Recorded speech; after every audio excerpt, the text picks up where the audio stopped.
ये धमाका हुआ, खुदकुश धमाका हुआ, वहाँ पर जो है वो मौजूद हैं, जबकि नईम असगर हमें ज्वाइन करेंगे पिम्स अस्पताल इस्लामाबाद से। इन दोनों से हम प्रोग्राम के आगाज़ में जो है वो अपडेट्स लेंगे। जो है वो नईम असगर की तरफ मैं पहले ज़रा जाता हूँ। नईम, मुझे सबसे पहले तो बताइए, ये पिम्स हॉस्पिटल है जहाँ पर ज़्यादातर लोगों को लाया गया है। एक तो इस वक्त यहाँ पर जो है वो क्या सूरत हाल है, किस तरह से इंतजाम किए गए हैं, और जो नंबर लोगों का यहाँ पर जिन लोगों को लाया गया है पिम्स अस्पताल में वो क्या है? रहमान साहब, थैंक यू वेरी मच, आपने टाइम दिया। सबसे पहले तो एक छोटी सी कंफ्यूजन ये कि जैगम नकवी साहब पिम्स हॉस्पिटल में है और मैं जयवकुबा पे मौजूद हूँ। अच्छा, ठीक है। और यहाँ की अगर जी जी तो यहाँ की अगर बात की जाए तो ये बड़ा अफसोसनाक वाक़या एक इस्लामाबाद में ये पेश आया है। और जो इमाम बारगाह है उसके इर्द गिर्द के जो लोग हैं, जो घर हैं, वहाँ पे एक शोक का आलम है।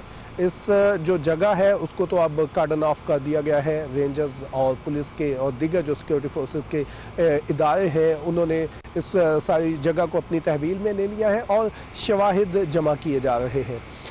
यहाँ एक जो बेहतर या अच्छी चीज़ जो हमें नज़र आई, अब से कुछ देर पहले डेवलपमेंट हुई।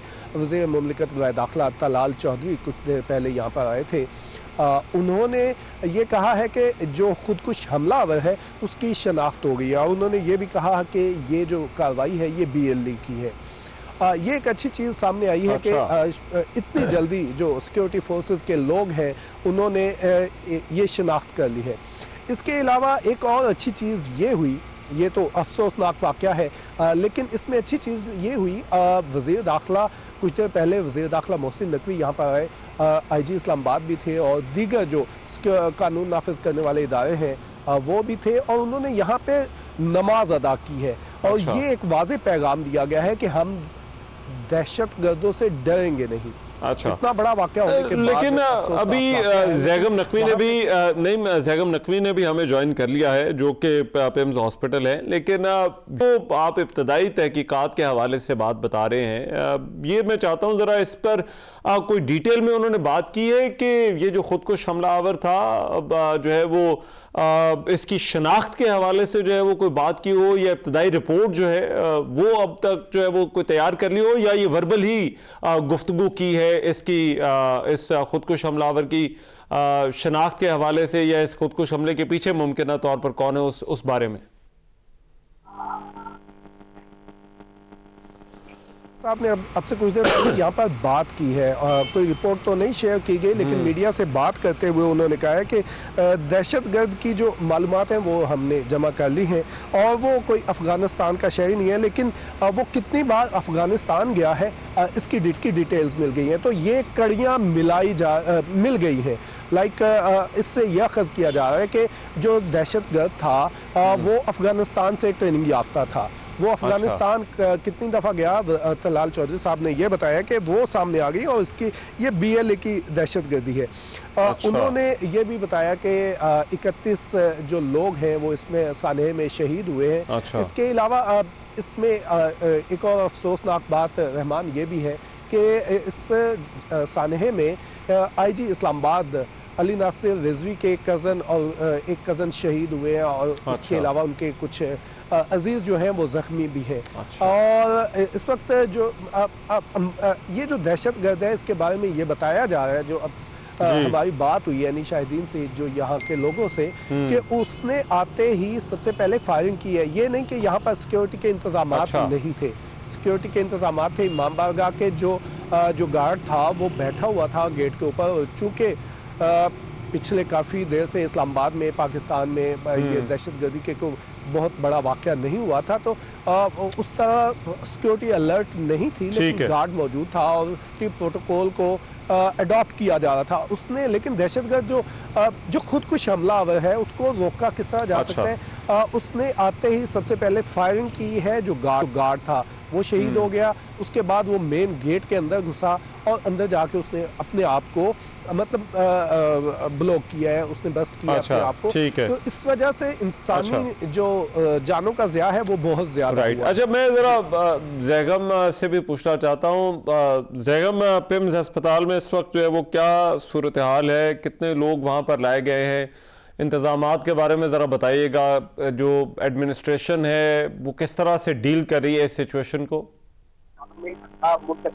जी बिल्कुल रहमान साहब, पिम्स अस्पताल में मजबूरी तौर पर 28 डेड बॉडीज जो है लाएगी। कुछ ही देर कबल एग्जीक्यूटिव डायरेक्टर पिम्स से हमारी बात हुई, उन्होंने कहा कि तमाम 28 जो मुलवाहिदीन के हवाले कर दी गई हैं। जिन ये धमाका हुआ था तो पिम्स अस्पताल में बड़ी तादाद जो है वो जख्मियों की यहाँ पर लाई गई थी और तकरीबन 80 के करीब जो है यहाँ पर जख्मी लाए गए थे और इसमें कुछ लोग जो है अपनी मदद के तहत लाए गए और सरकारी एम्बुलेंसेज जो है उनकी भी लाई गई। इमरजेंसी में उनको जुदाई की इमदाद के बाद उनके जो आर्थोपेडिक्स हैं, उनके न्यूरोलॉजी के जो डिपार्टमेंट है, उनके तमाम जो अमला मुंतकिल की गई उनकी फौरी तौर पर हॉस्पिटल में बुलाया गया और उनका किया गया।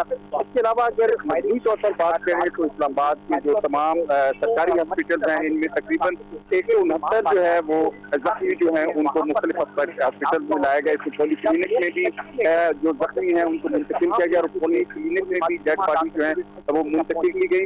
यहाँ पर हॉस्पिटल में अगर बात करें तो तमाम जो जख्मी हैं जो इब्तदाई तबी इमदाद के बाद उनको मुख्तलिफ जो वार्ड हैं, ऑपरेशन हैं, वहाँ पर शिफ्ट किया गया। उनका ऑपरेशन जो है वो इस पर जारी है, लेकिन वो 28 डेड बॉडीज थी वो लोहाइदीन के हवाले कर दी गई हैं।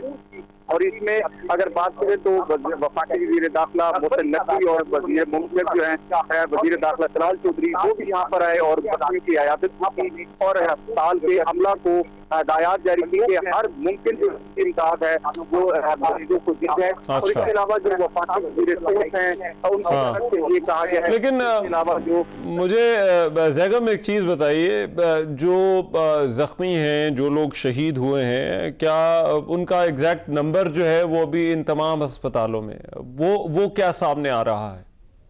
जी रहमान साहब, जो इंतजामिया की जानब से ये 31 ही बताया जा रहा है, लेकिन जो इंतजामिया के अलावा जो गैर मुसद्दा लोग हैं वो जराए हैं वो नहीं कह रहे हैं कि ये जो नंबर है वो बढ़ सकता है।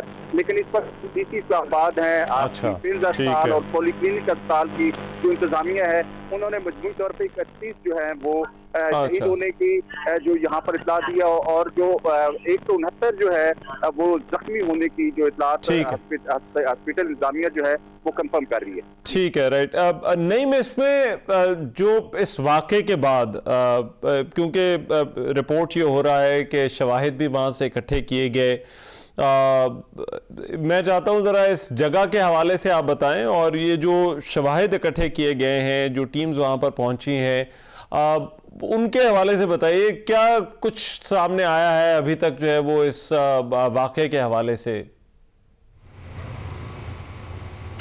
जी रहमान साहब, ये जो इलाका है ये इस्लामाबाद का एक सराउंडिंग का इलाका है, मज़ाफ़ाती इलाका इसे कहा जा सकता है। इसकी एंट्रेंस इस्लामाबाद की तरफ से, क्लब रोड की तरफ से भी है और खन्ना पुल की तरफ से भी है।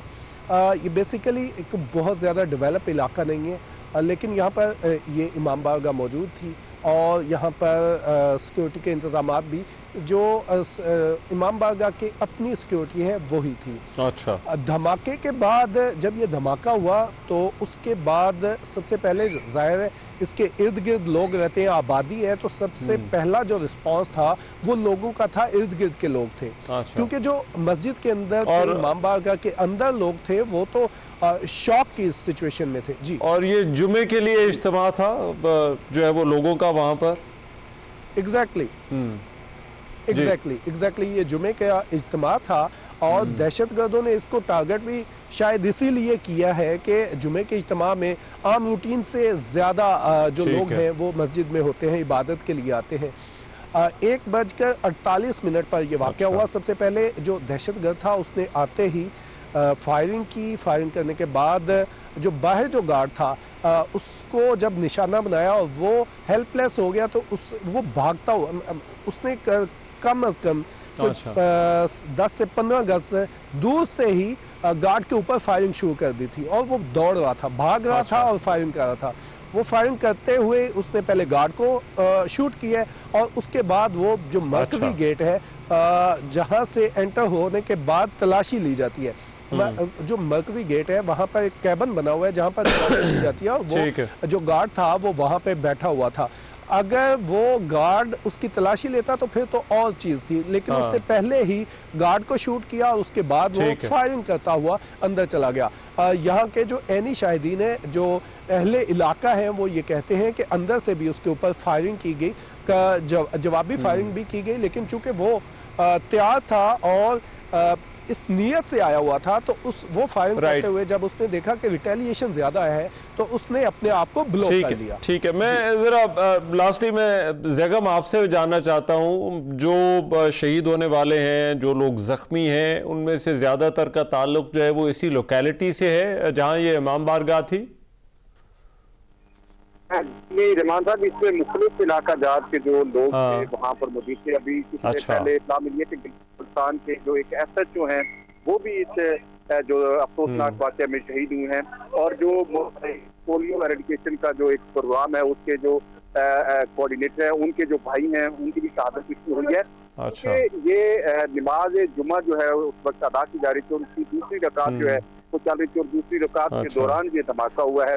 तो इसमें चूंकि जैसे नईम ने अभी बताया कि एक ऐसी लोकेलिटी है यहाँ पे इर्द गिर्द जो है जो इज्तिमा जो है जुमे का यहीं पे होता है, और इसमें जो बड़ी तादाद जो है वो जहाँ पर नमाज जुमा के लिए मौजूद थी, और इसी वजह से जो वहाँ पर कैजुअलिटीज और जो जख्मी हैं वो बड़ी तादाद में हुए हैं। क्योंकि ये एक लोकेलिटी है कि यहाँ पे जो इर्द गिर्द जो है वो सिर्फ इसी सेक्ट के जो लोग हैं वो वहाँ पर रहते हैं, और इसलिए जो तादाद है वो इन्हीं लोगों की थी, और इसी वजह से यहाँ पर जो शहीद हुए हैं वो एक मुख्तलिफ जो है नजरियात रखने के वाले लोग नहीं थे, बल्कि एक ही सेक्ट के लोग जो है यहाँ पर मौजूद थे। ठीक है, राइट, बहुत शुक्रिया। हमारे रिपोर्टर्स इस मामले को कवर कर रहे हैं। नईम हमारे साथ मौजूद थे, जो तरलाई में उस इमाम बारगाह के बाहर जो है वो मौजूद थे। जैगम नकवी पिम्स हॉस्पिटल थे, इस्लामाबाद के अस्पतालों में